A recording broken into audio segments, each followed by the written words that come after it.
Hi all, എല്ലാവർക്കും നമസ്കാരം. Welcome back to Retro focus.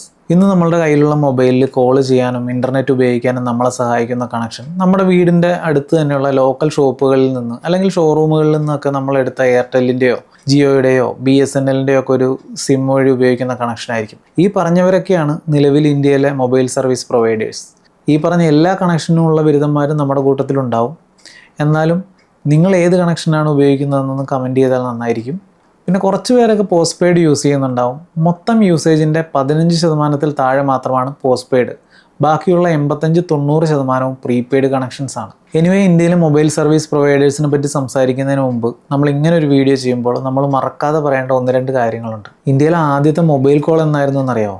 ഏകദേശം 30 വർഷം മുമ്പ് 1995 West Bengal CM Jyoti Basu union telecom minister സുഗ്രാമുമായി സംസാരിച്ചതായിരുന്നു ആദ്യത്തെ കോൾ. ആദ്യത്തെ മൊബൈൽ നോക്കിയ ആയിരുന്നു എന്നുള്ള കാര്യം എല്ലാവർക്കും അറിയാവുന്ന കാര്യമാണ്. ഇനി ഇവിടെ നിന്ന് നമ്മൾ നമ്മുടെ ടോപ്പിക്കിലേക്ക് പതിയെ കടക്കുകയാണ്. ഇന്ത്യയിൽ ആദ്യം മൊബൈൽ സർവീസ് പ്രൊവൈഡ് ചെയ്തത് ആരാണെന്നറിയാമോ? മോഡി ഗ്രൂപ്പ് ഓഫ് ഇന്ത്യയുടെയും ടെൽസ്ട്ര ഓഫ് ഓസ്ട്രേലിയയുടെയും ഒരു ജോയിൻറ്റ് വെഞ്ചറായ മോഡി ടെൽസ്ട്ര ആയിരുന്നു നമ്മുടെ ആദ്യത്തെ മൊബൈൽ സർവീസ് പ്രൊവൈഡർ. ഏറ്റവും വലിയ നഗരങ്ങളിലായിരുന്നു മൊബൈൽ യുഗത്തിൻ്റെ തുടക്കം കുറിച്ചത്. ആ സമയത്ത് പണക്കാരുടെ ഒരു ആഡംബര വസ്തു തന്നെയായിരുന്നു ഈ ഹാൻഡ് ഹെൽഡ് ഡിവൈസ്. 2000കളുടെ പകുതിയിൽ തന്നെ മൊബൈലുകൾ നമ്മളെപ്പോലുള്ള സാധാരണക്കാരുടെ കൈകളിലേക്ക് എത്തിത്തുടങ്ങി. പിന്നീട് ഇൻ്റർനെറ്റ് മൊബൈലിൽ ലഭിക്കാൻ തുടങ്ങി. ആദ്യം കീപാഡുള്ള ഫോണിൽ എഡ്ജ്, GPRS അങ്ങനെ തുടങ്ങി 2G, 3G, 4G, 5G അങ്ങനെ ഇൻ്റർനെറ്റിൻ്റെ വേഗത നമ്മളെല്ലാം അമ്പരിപ്പിച്ചുകൊണ്ട് കുതിച്ചുയർന്നുകൊണ്ടിരിക്കുകയാണ്. 1995 ലോഞ്ച് ചെയ്ത ഭാരതി എയർടെൽ 2005 കാലഘട്ടത്തിൽ കസ്റ്റമേഴ്സിന് ധാരാളം ഫ്രീ കോൾസ് ഒക്കെ നൽകി കൂടുതൽ വരിക്കാരെ സമ്പാദിച്ചു. പിന്നീട് വന്ന 2Gയും 3Gയും അങ്ങനെ എല്ലാം എയർടെല്ലിലൂടെ അവരുടെ കസ്റ്റമേഴ്സ് എക്സ്പീരിയൻസ് ചെയ്തു. നിങ്ങൾക്കൊരുപക്ഷെ ഓർമ്മയുണ്ടാവും, ഏകദേശം 8 വർഷം മുമ്പ് വരെ ഇന്ത്യൻ ടെലികോം സെക്ടർ എയർടെല്ലിൻ്റെ ഒരു കുത്തകയായിരുന്നു. അങ്ങനെ ഇരിക്കുമ്പോഴാണ് ജിയോ വരുന്നത്. ജിയോ വന്നതോടുകൂടി ടെലികോം സെക്ടറിൻ്റെ രീതികൾ അടിമുടി മാറി. വലിയ വലിയ കമ്പനികളായ ടാറ്റ ഡോകോമോ, എയർസെല്ല്, യൂണിനോർ, വീഡിയോകോൺ തുടങ്ങിയവയെല്ലാം പൂട്ടിപ്പോയി. എയർടെല്ലിനാണെങ്കിൽ അവരുടെ വില ഗണ്യമായി കുറയ്ക്കേണ്ടി വന്നു. ഇന്നിപ്പോൾ BSNLും VIയും ഉണ്ടെങ്കിലും യഥാർത്ഥ കളി നടക്കുന്നത് ജിയോയും എയർടെല്ലും തമ്മിലാണ്. 2023 സാമ്പത്തിക വർഷത്തിൽ ജിയോ അവരുടെ നെറ്റ്വർത്ത് കാണിച്ചത് 1.2 ട്രില്യൺ ആയിരുന്നെങ്കിൽ എയർടെല്ലിൽ അവരുടെ നെറ്റ്വർത്ത് കാണിച്ചത് 1.39 ട്രില്യൺ ആയിരുന്നു. അന്ന് ജിയോയുടെ വരവോടുകൂടി ഒരുപാട് കസ്റ്റമേഴ്സ് കൊഴിഞ്ഞു പോകുകയും വരുമാനത്തിൽ വൻ ഇടിവുണ്ടാവുകയും ചെയ്ത എയർടെൽ ഈ 2023 കണക്ക് പ്രകാരം എങ്ങനെയാണ് വീണ്ടും ഇത്രയും മുകളിലെത്തിയത്? എന്ത് സ്ട്രാറ്റജി ആയിരിക്കും അവർ ഉപയോഗിച്ചിട്ടുണ്ടാവുക? എല്ലാം നമുക്ക് വിശദമായിട്ട് നോക്കാം. ജിയോ വരുന്നതിന് മുമ്പുള്ള കാലഘട്ടം നമുക്ക് എല്ലാവർക്കും അറിയാവുന്നതാണ്. അന്ന് പല സർവീസ് പ്രൊവൈഡേഴ്സും ഉണ്ടായിരുന്നെങ്കിലും സാധാരണക്കാർക്ക് അവരുടെ പാക്കേജ് റീചാർജ് ചെയ്ത് ഇൻ്റർനെറ്റ് ഉപയോഗിക്കുക എന്നത് അത്ര അഫോർഡബിൾ ആയിരുന്നില്ല. ഒരു കാലഘട്ടത്തിൽ കോൾ ചെയ്യാൻ റീചാർജ് ചെയ്യുന്നത് പോലും എക്സ്പെൻസീവ് ആയിരുന്നു. പക്ഷേ ജിയോ വന്നതോടുകൂടി കാര്യങ്ങളെല്ലാം മാറി മറിഞ്ഞു. ജിയോ വന്ന പാടെ കസ്റ്റമേഴ്സിനെ ആകർഷിക്കാൻ വേണ്ടി ഫ്രീ സർവീസാണ് നൽകി തുടങ്ങിയത്. അതോടുകൂടി പല വലിയ കമ്പനികളും പൂട്ടിപ്പോകേണ്ടി വന്നു. വോഡാഫോണും ഐഡിയയും മെർജ് ചെയ്ത് VI നിലവിൽ വന്നു. ആ ഒരു സമയത്ത് BSNLൻ്റെ അവസ്ഥ പറയാതിരിക്കുകയാണ് ഭേദം. ആളുകൾ തിരിഞ്ഞു നോക്കാതിരുന്ന BSNLനെ സർക്കാർ എങ്ങനെയൊക്കെയോ മുന്നോട്ട് കൊണ്ടുപോയി. പക്ഷേ ഇങ്ങനെയെല്ലാം സംഭവിച്ചപ്പോഴും ജിയോയോട് കട്ടയ്ക്ക് പിടിച്ചു നിന്നത് അല്ലെങ്കിൽ അവരോട് ഫൈറ്റ് ചെയ്ത് നിന്നത് എയർടെൽ മാത്രമായിരുന്നു. ജിയോയുടെ ആ ഒരു വരവ് മലവെള്ളപ്പാച്ചിൽ പോലെയായിരുന്നു. പലരും അതിലൊലിച്ചുപോയി. എയർടെൽ അത് സർവൈവ് ചെയ്തു എന്ന് മാത്രമല്ല, വരുമാനത്തിൻ്റെ കാര്യത്തിൽ ജിയോയെ പിന്തള്ളാൻ അവർക്ക് അവരുടേതായ ഒരു മാർഗം കണ്ടെത്തുകയും ചെയ്തു. അതുമാത്രമല്ല, ഇന്നിപ്പോൾ 8 വർഷങ്ങൾക്ക് ഇപ്പുറം നോക്കുമ്പോൾ അന്ന് ടെലികോം സെക്ടറിൽ എയർടെല്ലിൻ്റെ സ്ഥാനം എവിടെയായിരുന്നോ അത് എയർടെൽ തിരിച്ചു പിടിച്ചുകൊണ്ടിരിക്കുന്ന കാഴ്ചയാണ് നമുക്ക് കാണാൻ കഴിയുന്നത്. ഇക്കൂട്ടത്തിൽ ഒരു കാര്യം കൂടെ ഓർമ്മ വന്നത് ചേർക്കുകയാണ്. ഈ 2024 അവസാനമാകുമ്പോൾ BSNL അവരുടെ യൂസേഴ്സിൻ്റെ എണ്ണം ഒരുപാട് വർദ്ധിപ്പിച്ചുകൊണ്ട് രംഗത്ത് സജീവമാണ്. സർക്കാരിൻ്റെ ഒരു സംരംഭം എന്ന നിലയിൽ എല്ലാ കാലത്തും സ്വീകാര്യത BSNLനുണ്ടായിരുന്നു. ഏതായാലും എയർടെല്ലിന് ഇതെല്ലാം സാധിച്ചു എന്ന് അറിയണമെങ്കിൽ അവർ ടാർഗറ്റ് ചെയ്യുന്ന കസ്റ്റമേഴ്സ് ഏത് ടൈപ്പാണെന്ന് അറിയണം. അതിനുവേണ്ടി നമുക്ക് കസ്റ്റമേഴ്സിനെ 3 കാറ്റഗറിയായി തിരിക്കാം. യഥേഷ്ടം ഇൻ്റർനെറ്റും സൗകര്യങ്ങളും ഉപയോഗിക്കുന്നവരെ പ്രീമിയം കസ്റ്റമേഴ്സായിട്ട് കരുതുമ്പോൾ, അത്യാവശ്യം മാത്രം ഇൻ്റർനെറ്റ് ഉപയോഗിക്കുന്നവരെ മിഡിൽ ക്ലാസ് ആയും ബേസിക് ഫീച്ചർ ഫോൺസ് ഒക്കെ യൂസ് ചെയ്തിരുന്നവരെ ലോവർ മിഡിൽ ക്ലാസ് ആയും കരുതാം. ആദ്യം നമുക്ക് ജിയോയുടെ കസ്റ്റമേഴ്സ് ഏത് ടൈപ്പാണെന്ന് നോക്കാം. ജിയോയ്ക്ക് കൂടുതലും middle class, lower middle class എന്നീ കാറ്റഗറിയിലുള്ള കസ്റ്റമേഴ്സാണ് ഉള്ളത്. ഉദാഹരണമായി പറഞ്ഞാൽ 1000 രൂപയുടെ 2G ഫീച്ചർ ഫോൺ ഉപയോഗിച്ചിരുന്നവർക്ക് പോലും ഇൻ്റർനെറ്റ് യൂസ് ചെയ്യാനുള്ള സൗകര്യം അവർ നൽകി. അതായത് അവർക്ക് താങ്ങാൻ സാധിക്കുന്ന വിലയ്ക്ക് പോലും വേഗതയേറിയ ഇൻ്റർനെറ്റ് സൗകര്യങ്ങളുള്ള ഫോണുകൾ ജിയോ മാർക്കറ്റിൽ എത്തിച്ചു.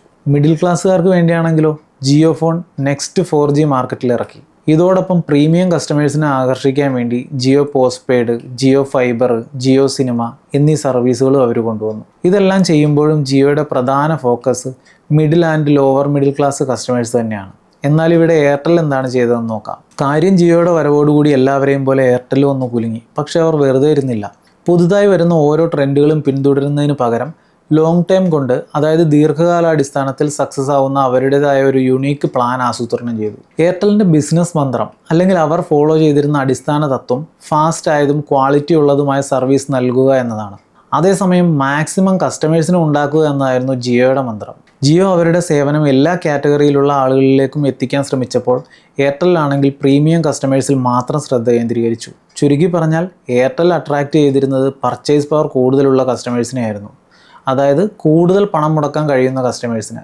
അതിനുശേഷം 2018 സബ്സ്ക്രൈബേഴ്സ് ക്ലീനപ്പ് ഇനിഷ്യേറ്റീവിൻ്റെ ഭാഗമായി പതിവായി റീചാർജ് ചെയ്യാത്ത 49 മില്യൺ ഇനാക്റ്റീവ് സബ്സ്ക്രൈബേഴ്സിനെ അവരുടെ നെറ്റ്വർക്കിൽ നിന്ന് അവർ റിമൂവ് ചെയ്തു. അതായത് കണ്ടിന്യൂസ് ആയിട്ട് റീചാർജ് ചെയ്യാൻ താല്പര്യമില്ലാത്തവരെ അവർ ഒഴിവാക്കിയെന്നർത്ഥം. ഡിസംബർ മാസത്തിൽ മാത്രം 5.7 കോടി കസ്റ്റമേഴ്സ് എയർടെല്ലിൽ നിന്ന് വിട്ടുപോയതിനെ തുടർന്നാണ് ലോ എൻഡ് കസ്റ്റമേഴ്സിനെയും ഇനാക്റ്റീവ് കസ്റ്റമേഴ്സിനെയും റിമൂവ് ചെയ്യുന്ന ഈ ഒരു ക്ലീനപ്പ് ഇനിഷ്യേറ്റീവ് പരിഗണിച്ചത്. ഇതിൻ്റെ പിന്നിൽ അവർക്ക് വ്യക്തമായ ഉദ്ദേശങ്ങളും ഉണ്ടായിരുന്നു. ഈ നടപടിക്രമങ്ങളിലൂടെ അവരുടെ സർവീസ് ക്വാളിറ്റി മെച്ചപ്പെടുത്തിക്കൊണ്ട് ആക്റ്റീവായിട്ടുള്ള കസ്റ്റമേഴ്സിന് മാക്സിമം വാല്യൂ കൊടുക്കുക എന്നാണ് എയർടെൽ ഉദ്ദേശിച്ചത്. എയർടെല്ലിൻ്റെ ഭാഗത്തു നിന്നുള്ള വലിയൊരു സ്റ്റെപ്പായിരുന്നു അത്. കാരണം ദശലക്ഷക്കണക്കിന് കസ്റ്റമേഴ്സിനെ റിമൂവ് ചെയ്യാൻ അവർ കാണിച്ച ധൈര്യം ചില്ലറയൊന്നുമല്ല. ആ ഒരു റിസ്ക് എടുത്തതിൻ്റെ ഭാഗമായി ലോങ് ടൈം നോക്കുമ്പോൾ ഈ ചെയ്തതിനെല്ലാം നല്ല റിസൾട്ട് കാണാൻ കഴിഞ്ഞു. ആളുകൾക്ക് നല്ല സർവീസ് കിട്ടാൻ തുടങ്ങി. കോളിങ്ങിലും ഇൻ്റർനെറ്റിലുമുള്ള തകരാറുകളൊക്കെ കുറഞ്ഞതുകൊണ്ട് കസ്റ്റമേഴ്സിന് നല്ലൊരു എക്സ്പീരിയൻസ് ആയിരുന്നു. ജിയോയുടെ ലക്ഷ്യമാണെങ്കിൽ കസ്റ്റമേഴ്സിൻ്റെ എണ്ണം കൂട്ടുക എന്നതാണല്ലോ. അങ്ങനെ കസ്റ്റമേഴ്സിൻ്റെ വോളിയം കൂടി വന്നപ്പോൾ കുറച്ച് നാൾക്ക് ശേഷം നെറ്റ്വർക്കിൽ അതിൻ്റെ എഫക്റ്റ് കാണാൻ തുടങ്ങി. ജിയോയുടെ നെറ്റ്വർക്കിൽ പ്രശ്നങ്ങൾ ഉണ്ടാകാൻ തുടങ്ങിയപ്പോൾ ആളുകൾ എയർടെല്ലിലേക്ക് പതിയെ മാറാൻ തുടങ്ങി. ട്രായുടെ ഡേറ്റ അനുസരിച്ച് 2020 ആഗസ്റ്റ് മുതൽ 2021 ജനുവരി വരെയുള്ള 6 മാസ കാലയളവിൽ ജിയോ 10 മില്യൺ സബ്സ്ക്രൈബേഴ്സിനെ ആഡ് ചെയ്തപ്പോൾ എയർടെല്ലിൽ 25 മില്യൺ സബ്സ്ക്രൈബേഴ്സിനെയാണ് ആഡ് ചെയ്തത്. അതായത് ജിയോയേക്കാൾ 2 ഇരട്ടിയിലധികം സബ്സ്ക്രൈബേഴ്സാണ് എയർടെല്ലിന് ലഭിച്ചത്.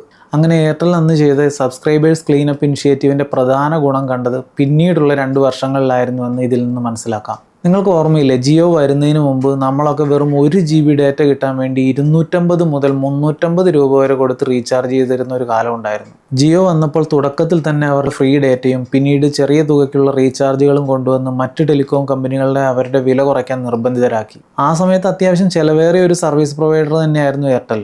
അവർക്ക് പോലും അവരുടെ പ്ലാനുകളുടെ വില 10 മടങ്ങ് വരെ കുറയ്ക്കേണ്ടി വന്നു. എന്നാൽ ഇപ്പോൾ ഈ കഴിഞ്ഞ 2023 ജനുവരിയിൽ തന്നെ നോക്കിയാൽ എയർടെൽ അവരുടെ പ്ലാനുകളുടെ വില 57% വരെയാണ് വർദ്ധിപ്പിച്ചത്.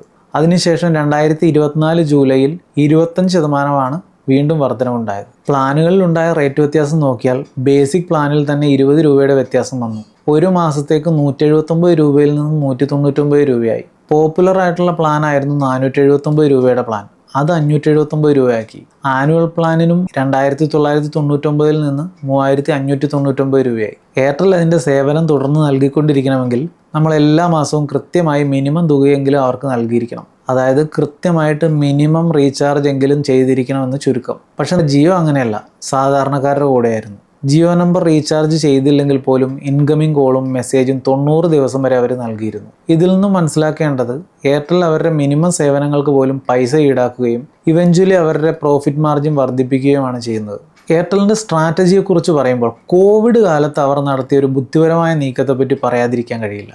നിങ്ങൾ ഈ വീഡിയോ കണ്ട് ഇവിടെ വരെ എത്തിയെങ്കിൽ ദയവായി എൻ്റെ ചാനലൊന്ന് സബ്സ്ക്രൈബ് ചെയ്യാൻ ശ്രമിക്കണം. ഓക്കെ, നമ്മൾ പറഞ്ഞു വന്നത് കോവിഡ് കാലത്ത് എയർടെൽ നടത്തിയ ബുദ്ധിപരമായ നീക്കത്തെ പറ്റിയാണ്. ജിയോ വിപണിയിലെത്തിയ 5 വർഷം കൊണ്ടാണ് ഇന്ത്യയിലെ എല്ലാ വീടുകളിലും അവരെത്തിയത്. അങ്ങനെ ഇരിക്കുമ്പോൾ കോവിഡ് കാലത്ത് വീടുകളിലേക്ക് പ്രവേശിക്കാൻ എയർടെൽ ഒരു പുതിയ അവസരം കണ്ടെത്തുകയായിരുന്നു. അവർ അതിൽ വിജയിക്കുകയും ചെയ്തു. യഥാർത്ഥത്തിൽ ജനങ്ങളുടെ ഫസ്റ്റ് ചോയ്സ് ജിയോ തന്നെയാണെന്നുള്ള കാര്യത്തിൽ ഒരു സംശയവും വേണ്ട. കോവിഡ് മഹാമാരിയുടെ കാലത്ത് ആളുകളെല്ലാം അവരവരുടെ വീടുകളിൽ തന്നെ ഒതുങ്ങിയപ്പോൾ ഓഫീസ് ജോലികൾ മുതൽ കുട്ടികളുടെ വിദ്യാഭ്യാസം വരെ എല്ലാം ഓൺലൈനിൽ മാത്രമായിരുന്നു നടന്നത്. ഈ ഒരു അവസരം മുതലെടുത്തുകൊണ്ട് എയർടെൽ അവരുടെ ഫൈബർ ബ്രോഡ്ബാൻഡ് നെറ്റ്വർക്ക് എല്ലാ മെട്രോ സിറ്റികളിലും ലോഞ്ച് ചെയ്തു. ആ സമയത്ത് വളരെ ഫാസ്റ്റ് നെറ്റ്വർക്ക് ആവശ്യമുള്ള സമയമായതുകൊണ്ട് തന്നെ ആളുകൾ അത് വേഗം വാങ്ങാൻ തുടങ്ങി. വളരെ ചുരുങ്ങിയ സമയം കൊണ്ട് തന്നെ, അതായത് 2022 മാർച്ച് 31 ആയപ്പോൾ തന്നെ എയർടെൽ ഫൈബറിന് 4.8 മില്യണിലും കൂടുതൽ കസ്റ്റമേഴ്സ് വന്നു. അതിനുശേഷം ഇപ്പോൾ 2024 ജൂലൈയിലെ കണക്കാണ് അവസാനം വന്നിരിക്കുന്നത്. അതിൽ 8.16 മില്യൺ കസ്റ്റമേഴ്സ് അവർ ക്രോസ് ചെയ്തിരുന്നു. ഇന്നിപ്പോൾ എയർടെൽ അവരുടെ ഫൈബർ ബ്രോഡ്ബാൻഡിലൂടെ ജസ്റ്റ് ഹൈ സ്പീഡ് ഡാറ്റ വിൽക്കുക മാത്രമല്ല ചെയ്യുന്നത്. ഇതിനൊപ്പം പലതരത്തിലുള്ള ഓഫറുകളും നൽകിക്കൊണ്ട് അവരുടെ റെഗുലർ കസ്റ്റമർ ബേസ് വലുതാക്കിക്കൊണ്ടിരിക്കുകയാണ്. ഫാമിലി പ്ലാൻ പോലെയുള്ള ഓഫറുകൾ നൽകുന്നതിലൂടെ വീട്ടിലുള്ള മറ്റു കണക്ഷനുകൾ കൂടി എയർടെല്ലിലേക്ക് കൺവെർട്ട് ചെയ്യാൻ അവർക്ക് സാധിച്ചു. കസ്റ്റമേഴ്സിനാണെങ്കിലോ അതിലൂടെ വിലക്കുറഞ്ഞ പ്ലാനുകൾ ചൂസ് ചെയ്ത് പണം ലാഭിക്കാനും സാധിച്ചു. അതായത് നൽകുന്ന പണത്തിനൊത്ത മൂല്യം ആളുകൾക്ക് ലഭിച്ചു, ഒപ്പം കമ്പനിക്കും നേട്ടമുണ്ടായി. ഇതുകൊണ്ട് ആർക്കെങ്കിലും ബുദ്ധിമുട്ടുണ്ടായെങ്കിൽ അത് ജിയോയ്ക്ക് മാത്രമാണ്. അതെങ്ങനെയാണെന്ന് വെച്ചാൽ, ജിയോ കണക്ഷൻ ഉപയോഗിച്ചുകൊണ്ടിരുന്ന വീടുകളിലേക്ക് ഈ എയർടെല്ല് ബ്രോഡ്ബാൻഡ് സർവീസിൻ്റെ രൂപത്തിലെത്തി. പിന്നെ നല്ല പ്ലാനുകൾ കൂടി നൽകിയപ്പോൾ ജിയോയിൽ നിന്ന് കസ്റ്റമേഴ്സ് എയർടെല്ലിലേക്ക് പോകാൻ തുടങ്ങി. എയർടെൽ ഫൈബറിൻ്റെ ഒരു പ്രത്യേകത അവരുടെ സ്റ്റാർട്ടിംഗ് പ്ലാൻ വെറും 499 രൂപയ്ക്ക് ലഭിക്കുന്നു എന്നുള്ളതാണ്. സാധാരണ ബ്രോഡ്ബാൻഡിൽ മാക്സിമം 20-22 ഡിവൈസുകളാണ് കണക്ട് ചെയ്യാൻ സാധിക്കുന്നതെങ്കിൽ എയർടെൽ ഉപയോഗിച്ച് 64 ഡിവൈസ് വരെ കണക്ട് ചെയ്യാൻ സാധിക്കും. കസ്റ്റമേഴ്സിനെ സംബന്ധിച്ച് ഇതൊരു അട്രാക്റ്റീവ് ഫീച്ചർ ആയതുകൊണ്ട് ആളുകൾ കൂടുതൽ പേരും എയർടെൽ ചൂസ് ചെയ്തു. ഇതിനൊപ്പം 2019 തന്നെ ആരംഭിച്ച ജിയോ ഫൈബറും മാർക്കറ്റിൽ അവൈലബിൾ ആണ്. എന്നാലും ആളുകൾക്ക് കൂടുതൽ പ്രിയം എയർടെൽ ഫൈബറിനോട് തന്നെയാണ്. അതിൻ്റെ കാരണം അവരുടെ സ്പീഡും മികച്ച സർവീസും തന്നെയാണ്.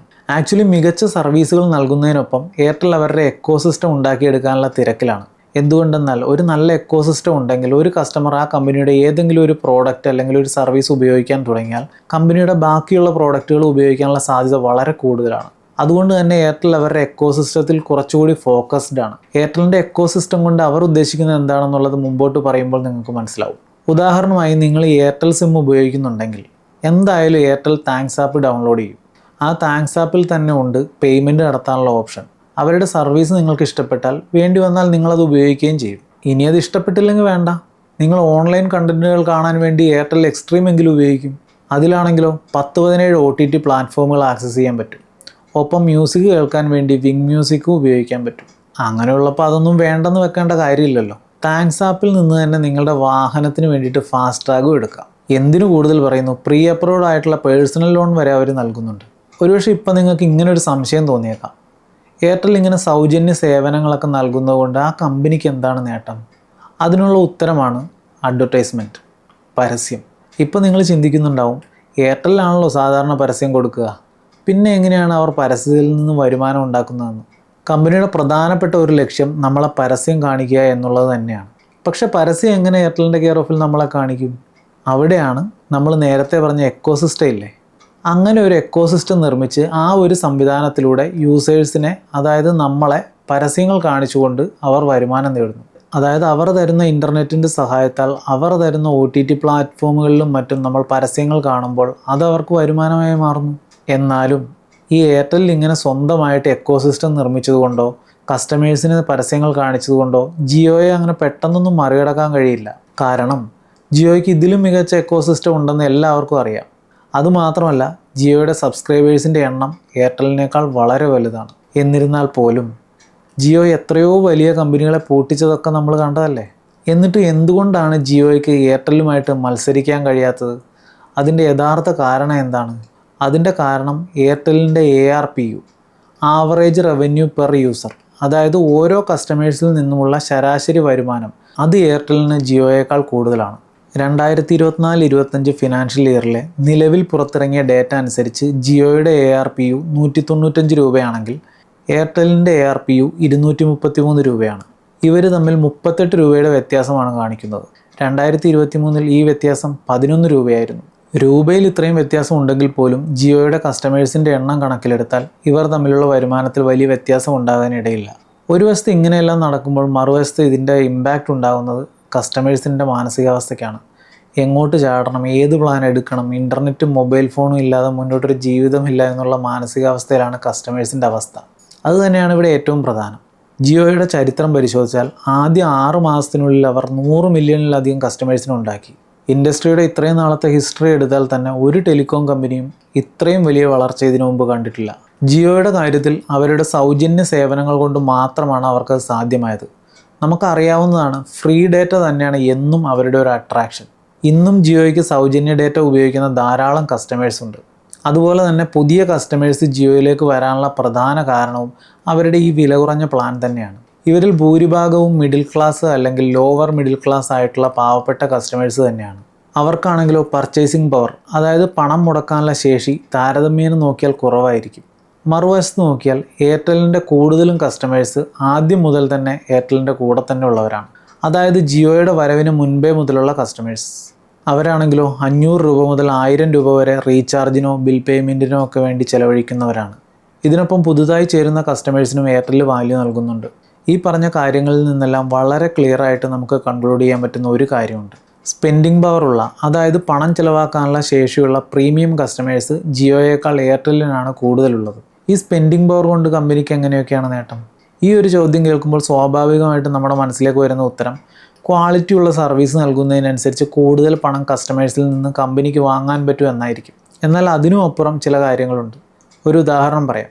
ഏതെങ്കിലും ഒരു പ്രീമിയം ബ്രാൻഡ് അവരുടെ പരസ്യം കാണിക്കാൻ വേണ്ടി എയർടെല്ലിനെ സമീപിച്ചാൽ സ്പെൻഡിങ് പവർ കൂടുതലുള്ള പ്രീമിയം കസ്റ്റമേഴ്സുള്ള എയർടെല്ലിന് പരസ്യം കാണിക്കാൻ ആവശ്യപ്പെട്ട് അവരെ അപ്രോച്ച് ചെയ്ത ആ ബ്രാൻഡിൽ നിന്ന് വളരെ വലിയൊരു തുക ഈടാക്കാൻ കഴിയും. എന്തുകൊണ്ടെന്നാൽ പർച്ചേസിംഗ് പവറുള്ള പ്രീമിയം കസ്റ്റമേഴ്സാണ് എയർടെല്ലിനുള്ളത്. അതുകൊണ്ട് തന്നെ ആ ഒരു കാറ്റഗറിയിലുള്ള കസ്റ്റമേഴ്സിൻ്റെ മുമ്പിലേക്ക് ആ പരസ്യം എത്തുമ്പോൾ ആ പരസ്യത്തിലൂടെ ആ ബ്രാൻഡിന് അവരുടെ ഉൽപ്പന്നങ്ങൾ വാങ്ങാൻ ശേഷിയുള്ള കസ്റ്റമേഴ്സിലേക്ക് ഒരു വഴി തുറന്നു കിട്ടുന്നു. മറുഭാഗത്ത് ജിയോയുടെ കസ്റ്റമേഴ്സ് പർച്ചേസിംഗ് പവർ കുറവുള്ള കാറ്റഗറിയിൽ പെടുന്നവരാണ്. അതുകൊണ്ട് തന്നെ എന്തെങ്കിലും ഒരു പരസ്യം ചെയ്താലും ആ പരസ്യം കണ്ട് കസ്റ്റമേഴ്സ് ആ ഒരു പ്രോഡക്റ്റ് വാങ്ങാനുള്ള സാധ്യതയും വളരെ കുറവാണ്. അതുകൊണ്ട് തന്നെ അവരുടെ പരസ്യങ്ങൾ ആ ഒരു ലെവലിലുള്ളതായിരിക്കും. അതുമാത്രമല്ല, ആ പരസ്യങ്ങളിൽ നിന്ന് അവർക്ക് എയർടെല്ലിൻ്റെ അത്ര വരുമാനവും ലഭിക്കില്ല. ഈ ഒരു സാഹചര്യം, അതായത് പർച്ചേസിംഗ് പവർ ഉള്ള ടൈപ്പ് കസ്റ്റമേഴ്സിൻ്റെ ഒരു ബേസ് ഉള്ളത് എയർടെല്ലിൻ്റെ വളർച്ചയ്ക്ക് വളരെ സഹായകരമായെന്നാണ് ഇതിൽ നിന്ന് വ്യക്തമാകുന്നത്. ഇന്ന് നമ്മൾ ജിയോയുടെ മാർക്കറ്റ് ഷെയർ നോക്കിയാൽ അത് 39%, എയർടെല്ലിൻ്റേത് 33.07%. ജിയോയുടെ വരവോടുകൂടി താഴേക്ക് പോയ എയർടെൽ നമ്മൾ ഈ വീഡിയോയിൽ പറഞ്ഞതുപോലെ അവരുടെ സ്വന്തം പദ്ധതികൾ ആസൂത്രണം ചെയ്ത് കിട്ടിയ അവസരങ്ങളെല്ലാം ശരിയായ രീതിയിൽ വിനിയോഗിച്ച് പടിപടിയായി മുകളിലേക്ക് കയറി വന്നുകൊണ്ടിരിക്കുകയാണ്. എയർടെൽ ഇങ്ങനെ അവരുടെ പദ്ധതികൾ മികച്ച രീതിയിൽ നടപ്പാക്കുന്നത് തുടർന്നാൽ ഒരുപക്ഷെ ജിയോയെ പിന്നിലാക്കി എയർടെൽ വീണ്ടും ഒന്നാമതെത്തുന്ന ദിവസം വളരെ വിദൂരമായിരിക്കില്ല. എന്താണ് ഇതിനെപ്പറ്റി നിങ്ങൾക്ക് പറയാനുള്ളത്? എയർടെൽ വീണ്ടും ഒന്നാമതെത്തുമോ, അതോ ജിയോ തന്നെ ആയിരിക്കുമോ എന്നും ഒന്നാമത്? നിങ്ങളുടെ അഭിപ്രായം അറിയാൻ ആഗ്രഹമുണ്ട്. അതുകൊണ്ട് എല്ലാവരും നിങ്ങളുടെ അറിവുകളും അഭിപ്രായങ്ങളും കമൻറ്റുകളായിട്ട് രേഖപ്പെടുത്തണം. ഒപ്പം വീഡിയോ ഇഷ്ടപ്പെട്ടാൽ ലൈക്ക് ചെയ്യണം, ചാനൽ സബ്സ്ക്രൈബ് ചെയ്യണം. ഇത്രയുമാണ് ഈ വീഡിയോയിൽ പറയാനുള്ളത്. മറ്റൊരു വീഡിയോ ആയിട്ട് പിന്നീട് കാണാം. വീഡിയോ കണ്ടതിന് നന്ദി.